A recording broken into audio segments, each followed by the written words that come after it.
Hey everybody, my name is Brandon Scott and welcome to the Fandom Pastor, which can be found on our YouTube channel, Facebook page, or podcast. The Fandom Pastor is for all of us who love our fandoms and our faith.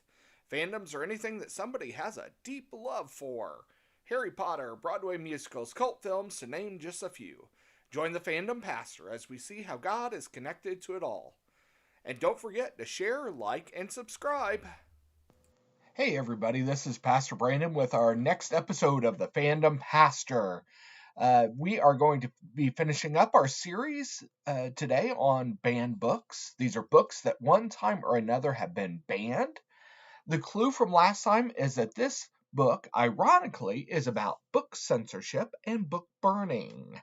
We are talking about Fahrenheit 451 by Ray Bradbury. As always, I highly encourage you to read the book if you've not already. It was banned for a number of different reasons, from language to some what was considered inappropriate content. This was also around the time where people were concerned about the idea of communism or things of that nature, and so there was a lot of controversy. There was even talk of it's uh, against the church because in this book there is a situation where a Bible is burned. Um, but the book, if you've not got a chance to read it, and it's this future dystopia where books are banned, TV screens are the size of like whole walls, and firemen set fires instead of putting them out. Uh, it follows the story of a fireman named Guy who begins to really question why books were banned in the first place. Interestingly enough, it's been turned into a movie or two, so you can check that out, but I definitely encourage you to read the book instead. As I got to thinking about censorship and this idea of this this concept, this way of looking at things where censorship determines what you can and cannot read. And don't get me wrong, I don't have a problem with parents having control over what their children read. I think it's very important. I've done that myself. I read a book before my kids could, um, before we allowed them to read them because we wanted to make sure what it said.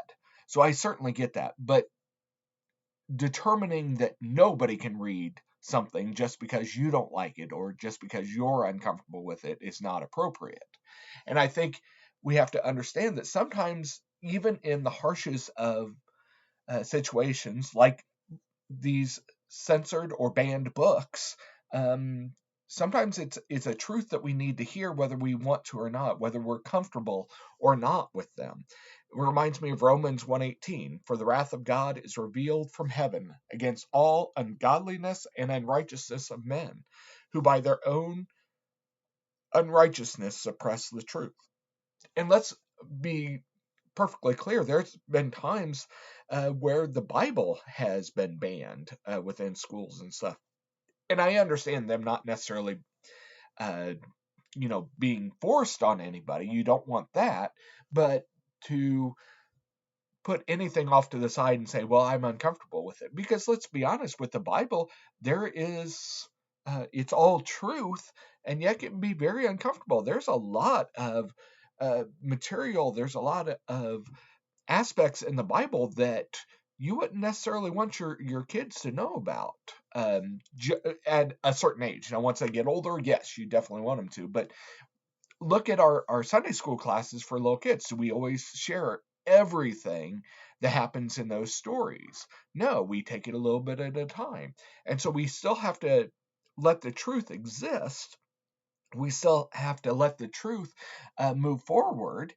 Um, and so we need to understand the relevance of censorship and understanding how that works out.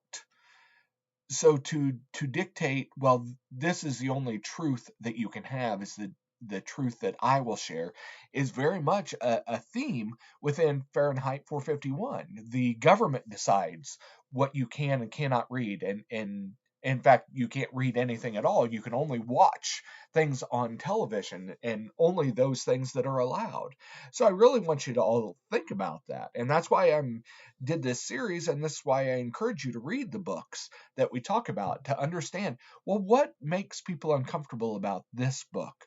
What is being, I don't want to say necessarily hidden, but taken away from us to an extent. So think about that.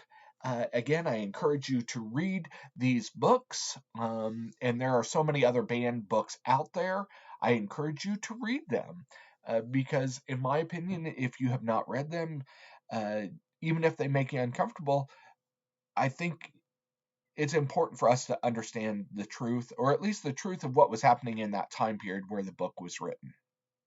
So, join me next time as we start a whole new series. Our clue for next time is that this amazing industry started out as early as the 1930s with the first coin operated pinball machines.